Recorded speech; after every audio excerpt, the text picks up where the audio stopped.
আসসালামু আলাইকুম। আমি আপনাদের সাথে কিছুক্ষণ লাইভ কথা বলতে এসেছি। আপনারা আমাকে যখন ধরে নিয়ে যায় তখন আপনাদের অবদান অনেক ছিল, এটার জন্য আমি কৃতজ্ঞ। অবশ্যই আমি আপনাদের কাছে একটা গল্প প্রেজেন্ট করতে এসেছি। এই গল্পটা আপনাকে শেয়ার করি, ইনফর্মালি কথা বলি, গল্পটা আপনাকে দেখাই। আপনাদের গল্পটা হয়তো বা ভালো লাগতে পারে, তাই এই গল্পটা আমি আপনাদেরকে বলতে চাই। প্রথম আপনারা অনেকেই প্রশ্ন করছেন, আমি একটা স্ট্যাটাস দিয়েছিলাম যে এই উম্মা কি এক না এই উম্মা বিভক্ত। আমি স্ট্যাটাসে বলেছি যে আমাকে ধরলে আপনারা কি করবেন। এটা কেন বলেছি, আমি কেন আগের থেকে এই কথাটা বলবো, বা এর উত্তর হচ্ছে আমি আসলে আগের থেকে জানতাম আমার নাম হানাদার লিগার বাহিনী, আমার নাম এসেছে। প্রথমে গল্পের শুরুটা হচ্ছে, আমি একটা টাইমে দেখা যাচ্ছে আন্দোলনটা দমে যাচ্ছিল, তো তখন সাদিক ভাই উনি আমাকে আসলে বলেন যে আমরা কি করতে পারি এখন, মানে আপনাকে ধরলে হয়তো বা আন্দোলনটা আরো চাঙ্গা হবে। তাই আমি বললাম না, আমাকে ধরার সম্ভাবনা কম, এটা আমাকে ধরাটা বোকামি হবে, কারণ আমাকে ধরলে জনগণ আন্দোলন করবেই। তো এইটা আমি মনে করি না আওয়ামী লীগ এরকম বোকামি করবে, তো এইটাই বলেছি। বাট আমাকে যদি ধরে তাহলে আমি ব্যবস্থা করব। তো তাই আমি এই কথা সূত্র ধরে আমি দিন যাচ্ছিলাম যে আমাকে ধরার প্রশ্ন আসে না। বাট আমি তারপরেও প্রস্তুতি নেওয়া শুরু করি, আমি বিভিন্ন একটা নামের লিস্ট করি যে আমাকে ধরা মাত্র কে কি করতে হবে। এবং এটা আমার ছোট বোনকে আমি শিখিয়ে দিই যে তুমি আমাকে ধরলে এই নাম্বারে, এই সব নাম্বারে ফোন দিবা, এনাকে এই কথা বলবা, ওনাকে এই কথা বলবা, অ্যাডভোকেট নাম্বার, মিডিয়ার নাম্বার, সবার নাম্বার আমি দিয়ে রেখেছিলাম। তারপরে একদিন হঠাৎ ডক্টর সরওয়ার হোসেন উনি আমাকে ফোন করে আমাকে বলেন যে আসিফ, তোমার আর আমার নাম এসেছে, তোমার আর আমাকে আটক করা হবে, তুমি এখন, আমি এইটা লাস্ট ফোন দিলাম তোমাকে, তুমি এখন তাড়াতাড়ি পালাও। তো উনি আমাকে অবশ্যই 100% ভালোবাসেন, না হলে উনি রিস্ক নিয়ে আমাকে ফোন দিয়ে জানাতেন না, কারণ আমাদের সবার ফোন ট্র্যাকিং হচ্ছে। এটা জেনেও ডক্টর সরওয়ার হোসেন আমাকে ফোন দিলেন এবং ফোন দিয়ে উনি আমাকে পালাতে বললেন, কিন্তু আমি রাজি হলাম না। কারণ আমাকে যদি ধরে, এই বোকামিটা যদি তারা করে, তাহলে তারা নিজেরাই বিপদে পড়বে। আর আমি কেন পালাবো? আমি যদি পালাই তাহলে তো মানে এটা তো আমি কোনো অপরাধ করি নাই। আমি যদি অপরাধ না করি তাহলে আমি পালাবো কেন? তাই আমি পালাই নাই। আমি একদম স্ট্রং ছিলাম। আমি পালাই নাই। আমি মোটামুটি প্রিপারেশন নিচ্ছি যে আমাকে ধরে মেরে ফেলা হবে অথবা আমাকে টর্চার করা হবে, দুইটার একটা কি হবে। বাট আই ডোন্ট কেয়ার, যদি এটা উম্মার কাজে দেয় তাহলে আলহামদুলিল্লাহ। তারপরে যে আমার বোনের যেগুলো প্রস্তুতি আছে, আমি নিজে একটা ভিডিও বানাই। আপনি যদি এই ভিডিও, সেখানে আমি বলি যে আমার যদি ভিডিওটা দেখেন তাহলে তার মানে আমি মৃত, আই এম ডেড, অথবা আমি গুম, এরকম একটা ভিডিও করে রাখি। তো করে আমার বোনকে সব শিখিয়ে দিই যে আমাকে ধরলে এটা করবা, ওইটা করবা, এটা করবা, এর কাছে যাবা, একে ফোন দিবা, সব একটা লিস্ট আমি করি। তো করার পর আমি আসলে মানসিকভাবে প্রস্তুত হয়ে যাই যে I can be dead, I can be killed, আমি শেষ হয়ে যাব। বা শেষ না হলে আরও খারাপ, যদি মেরে ফেলে তাহলে তো ভালোই। আপনারা তো জানেন তারা কি পরিমাণ অমানবিক টর্চার করতে পারে। তা আমি আসলে মরাটাই বেস্ট সিচুয়েশন ধরে নিয়ে আমি প্রস্তুতি নিয়েছি। তারপর আমি মনে করেন অপেক্ষা করে একদিন ওই দিন রাতে 1টার সময় বেল বাজে। তখন আমার মানে মনে হয় যে রাজাকাররা আসছে বা ওই লিগার হানাদাররা আসছে। তা আমি যে দরজায় দেখি কি আমার দারোয়ান। তা আমি ঘুমের মধ্যে ছিলাম, তো আসলে ওইভাবে চিন্তা করি নাই যে এইটা একটা ট্র্যাপ। আমি খুলে দারোয়ানকে জিজ্ঞেস করতে গেলাম কি, সাথে সাথে দরজা ধাক্কা দিয়ে হানাদার লিগার বাহিনী ঢুকে গেল। আমি তো মানসিকভাবে প্রস্তুত, এখন ঢুকে গেছে, এখন তো আর কিছু করার নাই। আমি বললাম আপনারা দাঁড়ান, আমি আসতেছি। এটা বলে আমি আমার ছোট বোনের মানে কাপড় নিয়ে আসতেছি। তো আমি আমার ছোট বোনের রুমে গিয়ে আমি ওর চুলটা টান দিলাম। ও রাগ করে উঠে বসলো, আমার দিকে তাকালো। তো আমি বললাম দে আর হিয়ার। তো ও বললো কে? পুলিশ। আমি বললাম you know what to do, তুমি জানো তোমার এখন কি করতে হবে, এই শেষ কথা। তারপর আমি একটা কাপড় নিয়ে আমি ওদের সাথে চলে গেলাম। ওরা আমার বাসার যে সিসি ক্যামেরা ওগুলো সব বন্ধ করে রেখেছে, কিন্তু লাকিলি একটা ক্যামেরা অন ছিল, ওরা বুঝে নাই সেটা, ওটাকে তারা ক্যাপচার হয়ে গেছে যে তারা এগুলো নিয়ে গেছে। প্রথম দিন রাতে তারা আরো কয়েকজনকে ধরার চেষ্টা করলো, পায়নি। আমাকে নিয়ে তার ডিবি অফিসে নিলেন। ওইখানে যে অবস্থা, মানে একটা ভয়ঙ্কর অবস্থা, মানে 80 100 জনের মতো লোক ছোট একটা স্পেসে, মানে কেউ বসলে কেউ শয়, কেউ শুইলে কেউ বসে, একসাথে সবাই শোয়ার স্পেস নাই।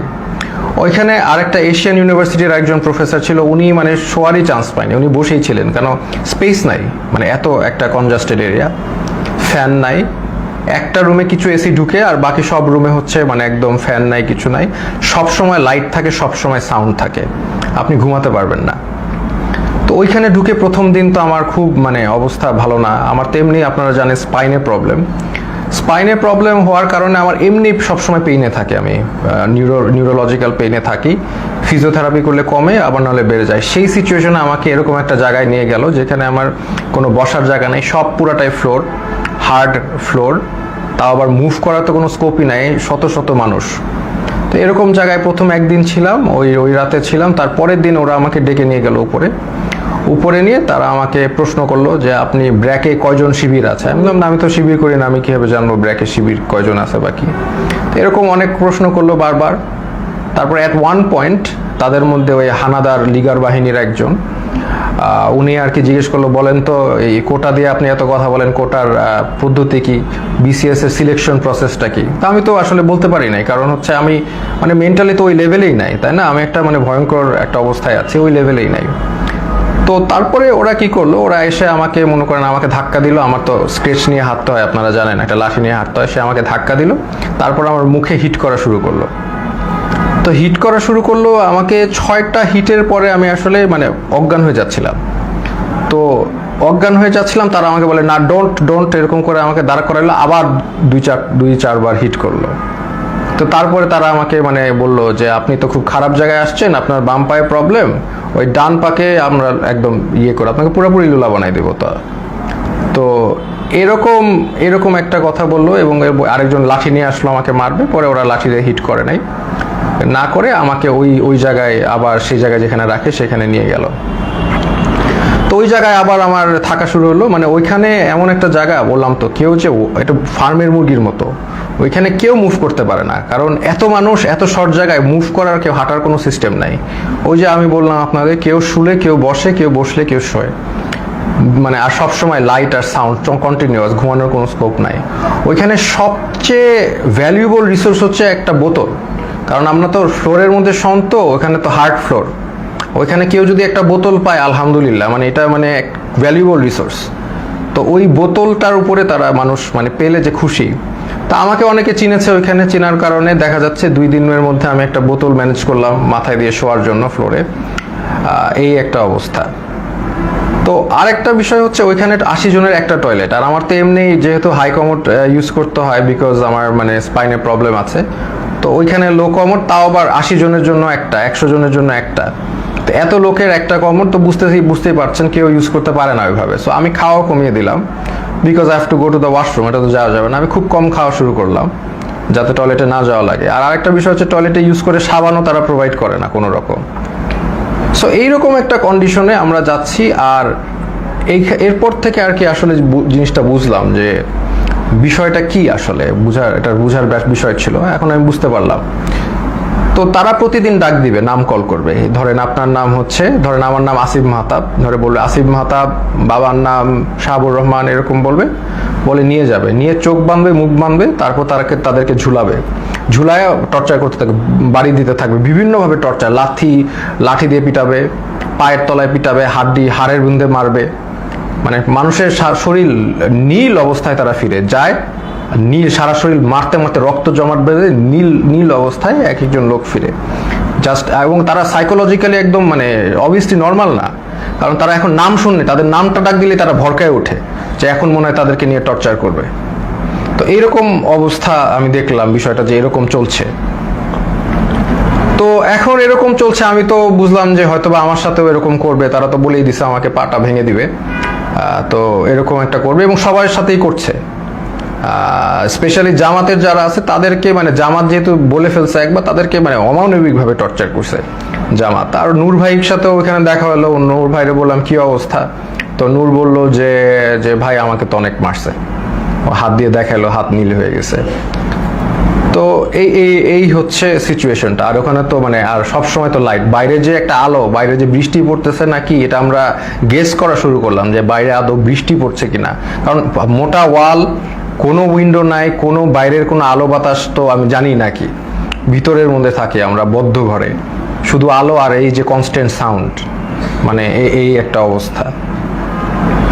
তো এরকম যাচ্ছে, এরকম একটা অবস্থা যাচ্ছে। তো এখন দেখলাম অনেকে ভেঙে পড়তেছে। তো আমি আর কি আমি আমার মতো করে ইন্সপিরেশন দেওয়ার চেষ্টা করলাম যে আপনারা এইভাবে টর্চার হচ্ছেন, আপনি কি মনে করেন না আল্লাহ আপনাকে এটার জন্য রিওয়ার্ড দিবেন? আজকে আপনারা তো জানেন নবী করিম সাল্লাল্লাহু আলাইহি সাল্লাম বলেছেন যে আপনি যদি এইভাবে নির্যাতিত হন আপনার গুনাহ মাফ হচ্ছে, আপনাদের গুনাহ মাফ হচ্ছে। আপনার যদি গুনাহ এইখানে থাকার কারণে গুনাহ মাফ হয়ে জান্নাতুল ফেরদৌসে যেতে পারেন, এটা আপনার জন্য ভালো, নাকি এইখানে ভালো থাকলেন তারপর জাহান্নামে গেলেন, এটা ভালো?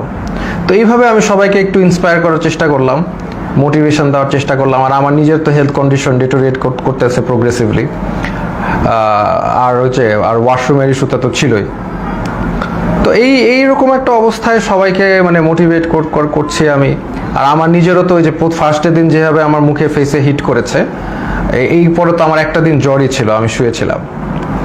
তো এই হচ্ছে আমাদের মানে সিচুয়েশন। আমি ওখানে একদিন শুয়েছিলাম, তারপরেও আমি সবাইকে মোটিভেশন দেওয়ার চেষ্টা করি। একটা ছেলে আসলো, সেই ছেলেটা কাঁদতে কাঁদতে শেষ, স্যার আমি তো কিচ্ছু করি না, আমি জাস্ট ইলেকট্রিক্যাল কাজ করি, আমাকে ধরে নিয়ে আসছে স্যার, আর ধরে নিয়ে আমাকে টর্চার করতেছে, কাঁদতে কাঁদতে শেষ। আমি বললাম কাঁদতেছো কেন? মানে তুমি পুরুষ মানুষ না? Are you not a man? তুমি কাঁদবা কেন? টর্চার করলে করবে। বলে স্যার আমাকে স্বীকার করতে বলে, আমি খুন করেছি, এই করেছি, আমি তো করি নাই স্যার। বলে করবা না, স্বীকার করবা না, তোমার পাটা যদি কেটেও ফেলে তারপরেও তুমি স্বীকার করবা না। কেন করবা? যেটা সত্যি সেটা বলবা, তুমি করবা না স্বীকার, আমাকে মেরে ফেলবে। তো ওইখানে আবার একটা জিনিস বুঝলাম যে সবাই কান্নাকাটি করে যে তাদের একটু মানে জেলে কবে যাবে, মানে তাদের জেল হচ্ছে তাদের জন্য স্বর্গ। ওইখানে যেভাবে টর্চার করে, যে নাম ডাকবে, বাবার নাম ডাকবে, দ্যাট মিনস তাদেরকে টর্চার করা হবে। তা এই জন্য তারা যদি জেলে যেতে পারে, এটার জন্য তারা দোয়া করে আল্লাহর কাছে, আল্লাহ আমাদের যাতে জেলে দেয়। তো এরকম অবস্থা। আমাকে তারপরের দিন, আমি তো অলরেডি এর মধ্যে তো আমি আমার বোনকে বলে আসছি, তার মানে আমার যে ভিডিওটা ছিল যে আমি আমার ভিডিও দেখলে আমি মৃত, হ্যাঁ, তো এই ভিডিওটা আমি আশা করছি যে পোস্ট হয়ে যাবে। আমার বোনকে যেভাবে কাজ করতে বলেছি করবে, লয়াররা কাজ করবে। তো এটা আমি আশাবাদী ছিলাম যে ইনশাল্লাহ সবাই যার যার অবস্থা থেকে কাজ করবে, স্টুডেন্ট আন্দোলন করবে, যে এগুলো করার পরে এবং জনগণ যখন এটার এগেনস্টে কথা বলবে, আরেকটা ইস্যু হয়ে যাচ্ছে, ফার্স্ট অফ অল আরেকটা নতুন ইস্যু হয়ে যাবে, যেটা দিয়ে আবার আন্দোলন শুরু হবে। এইটা আমি জানতাম। আর এটার পরে আমাকে যদি আরো টর্চার করবে, কিন্তু এটা তাদের জন্য আরো খারাপ হবে। তো তারপরে আমাকে তারা ঠিকই গুম করা অবস্থায়, আর আমার বাবা মা যতটুকু জানলাম আমাকে গুম করে ফেলছে। তো এটা তারা বলছে, তারা স্বীকার করে না যে তারা নিয়ে আসছে। তো এই অবস্থায় তারা আমাকে কোর্টে চালান দিল। তো আমি চিন্তা করলাম যে কোর্টে যেহেতু যাচ্ছি, এখানে মিডিয়া পাইলে আমি আমার এক আঙ্গুল দেখাবো, শাহাদাত, এক উম্মাহ, আমরা এক উম্মাহ, হ্যাঁ, আমার গায়ে আমরা সবাই এক। তো এই সিম্বলটা আমি চিন্তা করেছি দেখাবো। তো আমি জানি যে এগুলো দেখালে তারা আমাকে আরো অনেক নির্যাতন করতে পারে, দেখাইলাম, কারণ এটা আমি তো জানি জনগণ বুঝবেন যে আমি এক আল্লাহ, এক রসুল, এক উম্মাহ, এই কথাটা আমি বুঝাতে চাচ্ছি যে আমরা সবাই এক। আমার অত্যাচার যা হলে হবে, এই অত্যাচারের কারণে যদি আপনারা স্বাধীনতা পান, এই জুলুমের থেকে মাফ পান, তাহলে আলহামদুলিল্লাহ, নো প্রবলেম, আমাকে অত্যাচার করুক। তো আমি ডিসিশন নিয়ে নিলাম, এক দেখাবো। তা আমার সাথে ওই জগন্নাথের আরিফ ছেলেটা, খুবই সাহসী ছেলে, ও আমার সাথে কেসটা দিল, মামলা দিল, আমরাও গেলাম, আমি ওকেও বললাম যে আমি এক দেখাবো। তো এই অবস্থায় এই এক উম্মাহ শাহাদাতের আঙ্গুল দেখিয়ে আমি ওই কোর্টে দেখালাম, এবং কোর্টে আমাকে সম্পূর্ণভাবে মানে কোর্টের যে জাজ, তিনি আমাকে দেখে চিনে বললে আপনাকে ওখানে দাঁড়ানো লাগবে না, আপনি বসেন। তো উনি আমাকে বসালেন, কিন্তু তারপরেও ওই মিথ্যা মামলাটা দিলেন যে আমি নাকি সেতু ভবন ভাঙচুর করেছি, যেটার মানে কোনো মানে এটা জোক, মানে এটা যে কলাপস করছে সোসাইটি, ওখানেই প্রমাণ যে এরকম একটা মিথ্যা মামলা যেটার কোনো তথ্য নাই, প্রমাণ, এটা বলাই আসলে সময় নষ্ট। তো এই মিথ্যা মামলা উনি মানে জাজ আমাকে দিলেন, আর আমাকে আবার 6 দিনের রিমান্ড মঞ্জুর করলেন। তো ওই 6 দিনের রিমান্ড আবার গেলাম। আর এই সময়টা অনেকের সাথে পরিচয় হলো। ওখানে বিএনপির অনেক নেতা ছিল, পার্থ ভাই ছিলেন, ওনার সাথে আমি বললাম যে পার্থ ভাই, আপনার তো আর আমার মামলা এক, আমি তো আপনার সাথে আছি। তো উনি বলে যে আমি তো তোমাদের সাথে থাকতেই চাই না, আমি তো এখান থেকে বের হতে চাই, একটু মজা করলেন। তো এরপরে অনেক মানুষের সাথে পরিচয়। একজন আসলেন, ওনাকে মানে উনি হাঁটতেই পারতেছেন না, পাটা একদম প্রচুর মানে অবস্থা খারাপ করে পিটিয়েছে। ওনার অপরাধ ছিল, উনি ছাত্রদের পানি খাইয়েছেন, উনি ছাত্রদের পানি দিয়েছেন, ছাত্ররা পানি খাইয়েছেন, এই জন্য তাকে অমানবিক টর্চার করলো। তো টর্চার করলো, উনি এসে শুয়ে গেল। আমি বললাম যে এইগুলো একই কথা বললাম যে আপনাদের এটা গুনাহ মাফ হচ্ছে। তারপরে লাস্টে একটা কথা বললাম যে আপনি যে এত টর্চার্ড হলেন ছাত্রদের পানি খাওয়ায়, এখন আবারও কি খাওয়াবেন আপনি? তো উনি বললো ইনশাল্লাহ স্যার আবারও খাওয়াবো। আমি like that's the answer I am looking for. আমরা আবার করব, আমাদের ছাড়লে আমরা আবার করব, we are not going to give up. আমরা তো আবার করব, তাই না? আমরা কি অপরাধ করেছি যে আমরা করব না? পানি খাওয়ানো কি অপরাধ? তো এই হচ্ছে একটা অভিজ্ঞতা। তো এরকম এই যে একজন পেলাম। আরেকজন হচ্ছে মাদ্রাসা স্টুডেন্ট, তাকে হচ্ছে তাকে বলছে খুন করেছে, সে পুলিশ খুন করেছে, এটা সে তাকে বলছে, এবং তাকে প্রতিদিন পিটায়, প্রতিদিন নিয়ে টর্চার করে। তো এটা নিয়ে আমরা হাসাহাসি করি, কারণ হচ্ছে এরকম একটা সিচুয়েশনে হাসাহাসি না করে যদি আমরা মেন্টালি ব্রেকডাউন করি তাহলে এটা মানে হবে না, মানে এটা আমরা আমরা সব এইগুলো যা হয় সেটা নিয়ে হাসাহাসি করি। তাই আমি বললাম কি নিয়ে মেরেছে? বলে যে আমাকে বলেছে যে তুমি তো মাদ্রাসার স্টুডেন্ট, তুমি তো কোরআন পারো। বলে হ্যাঁ পারি। তো কোরআনকে বলছে অর্থ জানো? অর্থ জিজ্ঞেস করেছে, অর্থও সে পারে, সে কোরআনে হাফেজ। তো তারপর বলে কোরআনে হাফেজ এই রবীন্দ্রনাথ না কার বই পড়েছো? সে বলছে পড়েছি। তো বলে পড়লা কেন? এই অন্য এই নন ইসলামিক বই পড়া তো হারাম, এটা বলে আবার টর্চার করলো, হাতে পায়ে পিটালো। মানে খামুক, মানে একটা কিছু বলেই পিটায়। আমরা এটা নিয়ে হাসাহাসি করতে করতে শেষ। যে বলে ও বললো, আমিও বললাম যে কোনোভাবেই স্বীকার করবা না, যে তুমি যদি খুন না করে থাকো তুমি মিথ্যা মামলা দিও। বলে আমাকে আরো টর্চার করবে। বলে করবে, বললাম তো তোমাদের ইয়ে দিয়ে করাত দিয়ে হাত পা কেটে দিলেও স্বীকার করবা না, যেটা সত্যি সেটা বলবা। এরকম একজন সবচেয়ে কষ্ট লিখেছে যে মানে একটা ছেলে, ওর নাম হচ্ছে সানিয়াত ভাই। উনি হচ্ছে বিএমপির একজন মন্ত্রীর ছেলে, নাম বললাম না। তো ওরা আসলে খুঁজছিল তার বাবাকে পায়নি দেখে ওই ছেলেটাকে ধরে নিয়ে গেছে, সানিয়াত ভাইকে ধরে নিয়ে গেছে। তো সানিয়াত ভাইকে 4 দিন, উনি বলছে 4 দিন ওনাকে পিটিয়েছে, চোখ বেঁধে হাতে দিয়ে ঝুলিয়ে পিটিয়েছে। এবং সবচেয়ে যেটা উনি বলল যে ওনার মাকে ফোন দিয়ে শুনিয়েছে যে তাকে যে টর্চার করছে, এটা তার মাকে শুনিয়েছে ফোন দিয়ে লিগার হানাদাররা। তো লিগার হানাদাররা মাকে শুনিয়েছে যাতে বাবা এসে তাকে দেয় এবং ছেড়ে নেয়। আর যেহেতু ওনার বাবা আসছিল না, বা ওনার অবশ্যই তারা তো জানিয়ে যায়নি কোথায় গেছে, তাকে অমানবিক টর্চার করেছে। সেই ছেলেটা এমনি আমার মতোই, তার স্পাইনের প্রবলেম আছে, আমার মতোই অসুস্থ, এবং তাকে টর্চার করেছে বিভিন্নভাবে, হাতে পায়ে ঝুলিয়ে পিটিয়েছে। তো সে কাঁদতো অনেক, আমি সান্ত্বনা দিতাম, আমরাও সব বিষয় নিয়ে মজা করতাম। তো এইরকম একটা অবস্থা ওইখানে, প্রতিদিন নাম ডাকতো, প্রতিদিন নিয়ে পিটাতো। এমন রাত যে কোনো সময় ডাকতে পারে, সকাল 12টায়, মানে 12টায় ডাকতে পারে, রাত 1টায়, এনি টাইম নাম আসতে পারে। নাম আসলে they will take you and torture you. তো আমাকে টর্চার ওই প্রথম দিন যে হিট করে যে আমাকে থ্রেট দিল, তারপরে আমাকে কোর্টে চালান দেওয়ার পরে আমাকে আর টর্চার করে নাই। বাট আমি বিভিন্ন সময় ইনফরমেশন পাচ্ছিলাম, যেমন একজন মানে আমাকে ধরে নিয়ে গেছে, একজন পিটিয়ে আনছে, সে আমাকে ইনফরমেশন দিল যে আমার ব্যাপারে বলেছে যে অনেক ডিবি নাকি বলছে যে এই লোকটাকে কেন ধরলো, এটা তো ঠিক হয় নাই। আবার আরেকজনকে ধরে পিটিয়ে এনেছে, সে বললো যে স্যার আপনার ব্যাপারে ডিবি কথা বলছিল যে আপনার ব্যাপারে 40 জন লয়ার দাঁড়িয়ে গেছে, এত সংখ্যক লয়ার তারা কখনো দেখে নাই, আপনি খুব ইন্টেলিজেন্ট মানুষ, এগুলো তারা বলছে। দেখা যাচ্ছে তাদের আমার প্রতি একটা রেসপেক্ট ছিল। ওই একদিন হিট করার পর তারা আমাকে হিট করে নাই, বাট দ্যাট ডাজন্ট ফরগিভ তারা অন্য যাদেরকে এইভাবে টর্চার করেছে। ফার্স্ট অফ অল, একটা পুলিশ একটা ডিটেইনিকে কখনো হিট করতে পারে না, that is a crime, that is criminal, they committed crime against humanity, তাই না? এটা ইন্টারন্যাশনাল, আন্তর্জাতিক ট্রাইব্যুনালে তাদের বিচার হওয়া উচিত। তারা যেইভাবে মিথ্যা মামলা দিয়ে টর্চার করে মানুষকে, এটা তো কখনোই মানে ইটস নট অ্যাকসেপ্টেবল। তো এরকম দিন যায়, তখন হঠাৎ তাদের দেখলাম টোন একদম 180 চেঞ্জ হয়ে গেছে। তারা তখন মানে বিএমপি যারা লিডার আছে তাদেরকে একদম খাবার টাবার এনে দিচ্ছে, সবার সাথে ভালো বিহেভ, এরকম। তখন আমরা মোটামুটি আমরা বুঝতে পারলাম যে তারা আসলে বাইরে কিছু একটা হচ্ছে, সামথিং ইজ হ্যাপেনিং, কারণ আমরা তো কোনো ইনফরমেশন পাই না, সামথিং ইজ হ্যাপেনিং, আদারওয়াইজ তারা এরকম চেঞ্জ করবে না কেন?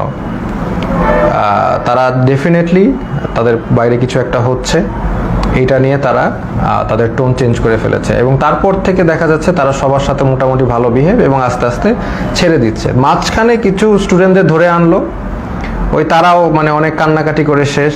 এবং একটা ছেলে ছিল যাকে আমার মনে পড়ে, খুবই স্মার্ট ছেলে, আমিনুল। তো আমিনুল হচ্ছে 14 বছর বয়স ধরে নিয়ে আসছে, এবং অন্য যেগুলো ছেলে ছিল তারা একদম একদম ব্রেক ডাউন করেছে মেন্টালি, বাট আমিনুল ছেলেটা ও হচ্ছে মোহাম্মদপুরে থাকে খুব সম্ভবত, খুব সাহসী, নারুটোর গেঞ্জি পরে হাইটে বেড়াচ্ছে, মানে ও হি ডাজেন্ট কেয়ার।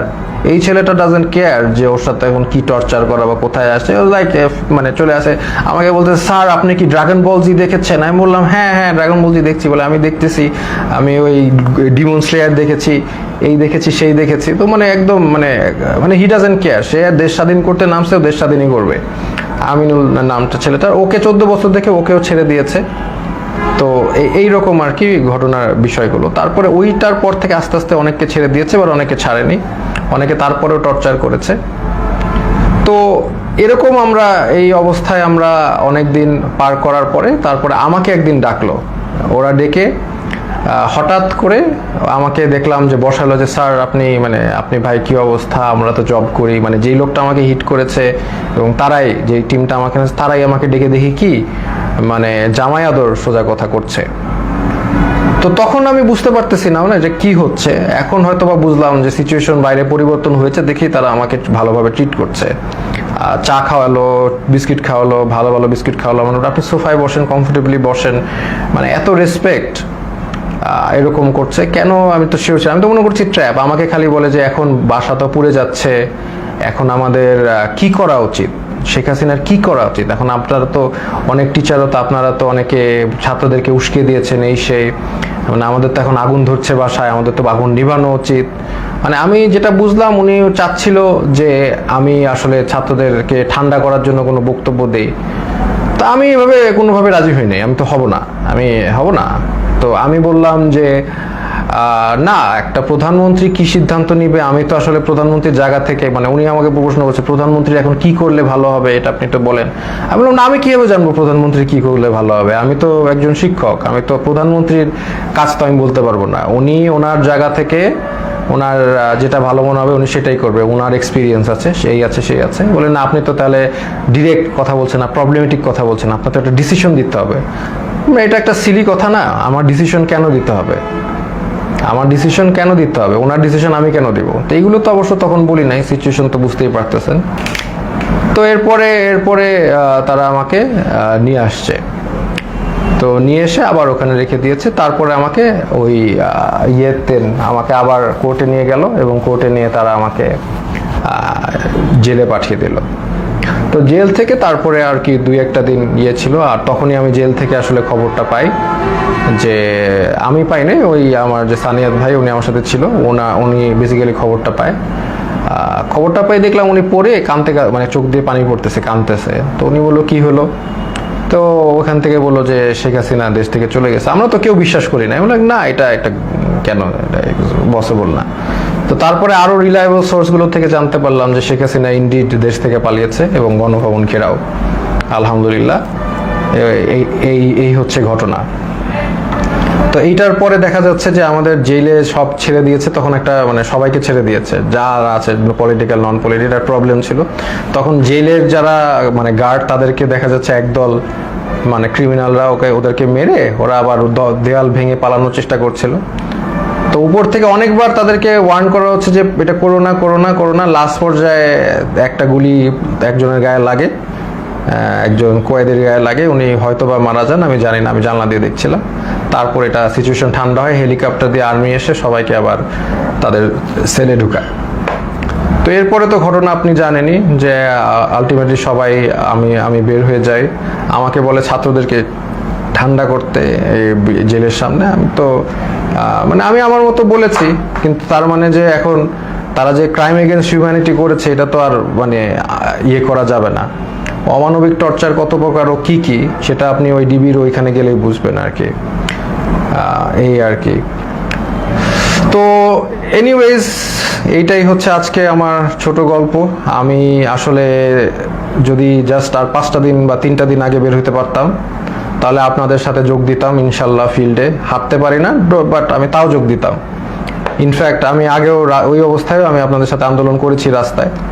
তাও আমি যোগ দিতাম এবং আমি যাক মানে আমি বনভবনের দিকে আগাতাম, মরলে মরছি, মৃত্যু সবারই হবে এটা তো আমি বলেছি, মৃত্যু হলে শহীদ, সমস্যা কি। তো এই জন্যই আমি আপনাদের সাথে দুঃখ প্রকাশ করছি যে আমি আসলে আপনাদের সাথে ওই মার্চে যোগ দিতে পারিনি। যদি একটু আগে বের হতে পারতাম তাহলে অবশ্যই যোগ দিতাম। শহীদদের প্রতি শ্রদ্ধা জানাচ্ছি। আমি এখানে আমার লাইফ শেষ করছি। এটাই আমার ছোট গল্প।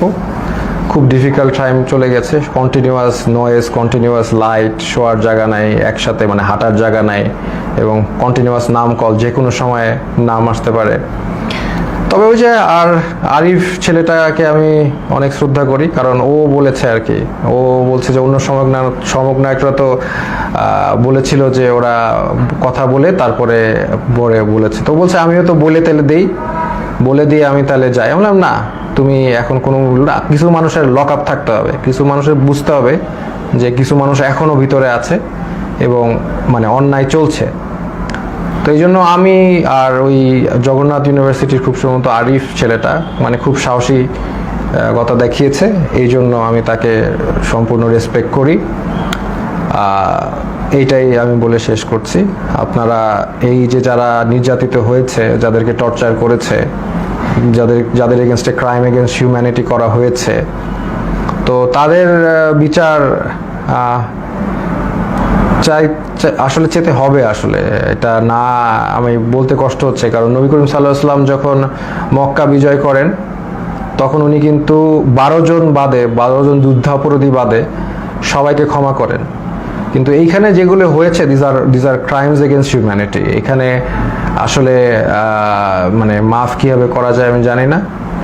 বা যাই হোক, যতটুক পারে আমরা ক্ষমা করি। আমরা চাই না একটা মানে সব যে ভালো পুলিশ তার গায়ে হাত উঠুক। আমরা চাই না যে কোনো দোষ করে নাই তার উপর আক্রমণ হোক। কারণ আমি এরকম একজন এসেছে, একজন ডিবি অফিসে একজন আমার সাথে দেখা করেছে, ডিবি পুলিশ, যে বলেন স্যার আমার 2 ছেলে আছে, একজন বুয়েটে একজন মেডিকেলে, দুজনই আপনার জন্য অনেক দুঃখ করেন, দুজনই আপনাকে মনে করেন। আমি বললাম বলেন যে স্যার ভালো আছে, বলেন স্যার ভালো আছে। তার মানে যে সব পুলিশ যে মানে বেঈমান, সব পুলিশ যে ওই লিগার তা কিন্তু না, কিন্তু এটা আমাদের বুঝতে হবে। তো আমরা ফরগিভ করার চেষ্টা করি, আর যারা একদম এরকম ক্রাইম এগেনস্ট হিউম্যানিটি করেছে তাদেরকে আমরা ইনশাল্লাহ বিচারের আওতায় আনবো। আসসালামু আলাইকুম ওয়া রাহমাতুল্লাহি ওয়া বারাকাতুহু।